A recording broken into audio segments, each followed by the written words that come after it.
Ketika seorang hamba meyakini bahwa dia seorang hamba dan dia punya Allah, maka dia perlu validasi bahwasanya dia hamba. Maka dia tanya pada Allah, ya Allah, aku disuruh apa?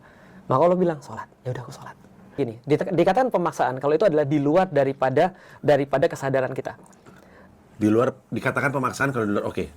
Tapi kalau di dalam kesadaran kita, itu namanya memaksakan.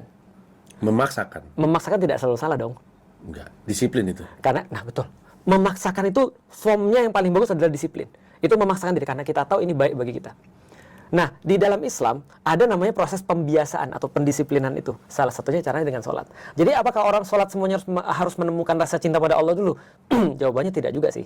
Kadang-kadang ada orang yang levelnya memang aku sholat karena ini kewajibanku. Nah, tapi menurutku ya, itu adalah proses. Jadi aku juga nggak nyalain orang kalau ada yang sholat cuma gara-gara dia kewajiban aja. Tapi bentuk form yang paling bagus seperti yang aku ceritakan tadi, ketika seorang hamba meyakini bahwa dia seorang hamba dan dia punya Allah, maka dia perlu validasi bahwasanya dia hamba. Maka dia tanya pada Allah, ya Allah, aku disuruh apa? Maka Allah bilang, sholat. Ya udah, aku sholat. Dan di titik itu nggak menjadi beban bagi dia karena ini adalah pernyataan cinta dia pada Allah. Jangan kan disuruh sholat misalnya, disuruh yang lain juga dia mau. Gitu kan, kalau dia jatuh cinta kan gitu kan ya. Sama kayak ada seorang ibu-ibu misalnya. Ada seorang mohon maaf ya, kemarin ini mungkin berbeda pendapat, tapi oke lah, coba kita bahas sebagai contoh. Ada orang memilih child free misalnya. Ketika ada orang memilih child free, bagi kita juga nggak ada masalah kalau dia mau memilih child free sebenarnya. Cuman menjadi problem ketika dia merendahkan perbuatan atau aktivitas para ibu-ibu. Dia bilang, ibu-ibu harus ngurusin anak kayak gini-gini. Coba lu bayangin betapa nggak produktifnya dan segala macam. Ibu-ibu marah dong. Karena bagi ibu-ibu, aku melakukan ini out of love. Kenapa aku nyebokin anakku? Karena aku sayang sama dia. Kenapa aku terus kemudian mau bangun malam-malam? Dan aku merasa senang. Iya susah, iya, tapi aku senang. Nah, itu orang jatuh cinta tuh begitu tuh. Iya, betul. Jadi kita nggak bisa nyalain, practically kita nggak bisa nyalain hampir apapun orang yang sudah jatuh cinta. Pertanyaannya kita mau jatuh cinta pada siapa? Nah, dan memang tidak bisa dipaksa, walaupun bisa dibiasakan.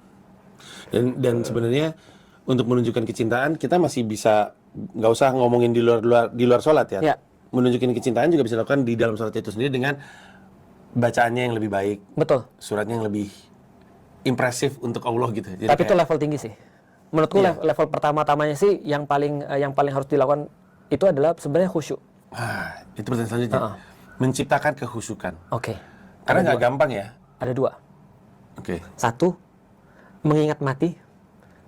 Dua, mengingat bahwa dia akan jumpa dengan Allah. Dengan kata lain, Mas punya masalah.